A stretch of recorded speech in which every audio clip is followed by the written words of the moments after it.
blame game aside, because boy, they love to play that one, how do the American people actually get lawmakers of any party to put politicking aside and actually solve massive systematic problems that are being resolved in the interests of perhaps the self-preservation of some political parties and perhaps the self-preservation of a few small special interest groups, but clearly are being resolved at the expense of every last one of us who might envision ourselves in a fair country that we want to live in for decades to come.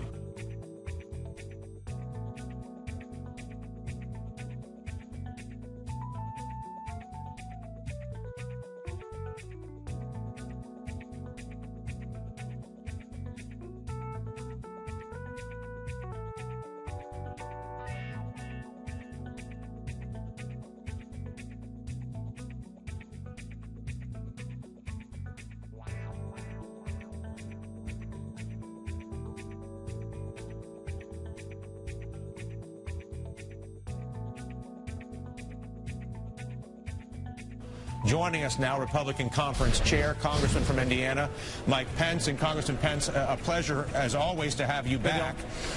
Senator Bill Nelson was here. We've seen there's no shortage of criticism for the Obama administration for their response on this. However, when you look at the indictment of the regulatory structure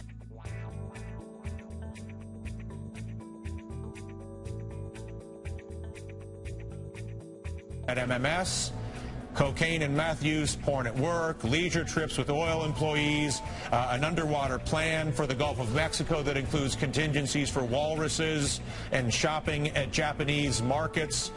Clearly, that was some sort of a boilerplate plan not customized to the Gulf of Mexico. How much of the problems of this country and the failure in regulatory oversight or the misaligned interest, the conflict of interest, resides as much with the GOP over the past 10 years as it does with Obama today?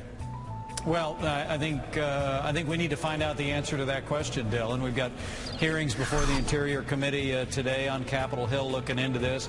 You know, look, I think it was on May the 5th that I said that the American people deserve action in the Gulf to protect our environment and the communities and families and businesses. And then I said also the American people deserve answers about why this government, this administration, was slow to respond to this widening ecological disaster. We were immediately told, no, the administration's been there from day one. I think you just heard on this program today Senator Bill Nelson giving a different perspective. You've heard people like James Carville giving a different perspective. This administration has got to focus on this widening crisis in the Gulf of Mexico. I don't think anybody make it a priority, and frankly they were slow to respond, and frankly they continue to be slow to respond into making this a priority. The American people and families across the Gulf Coast and our environment deserve better. I don't think anybody disputes anything that you just said, but I would argue that you could make the picture much bigger than that,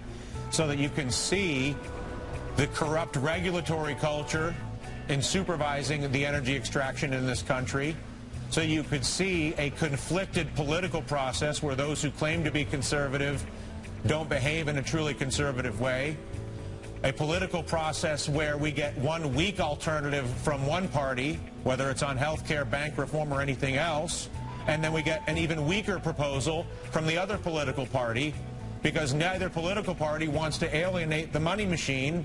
Well, that's what it feels like, you know? Yeah, I know that's what it feels like. You're an honest broker on the air.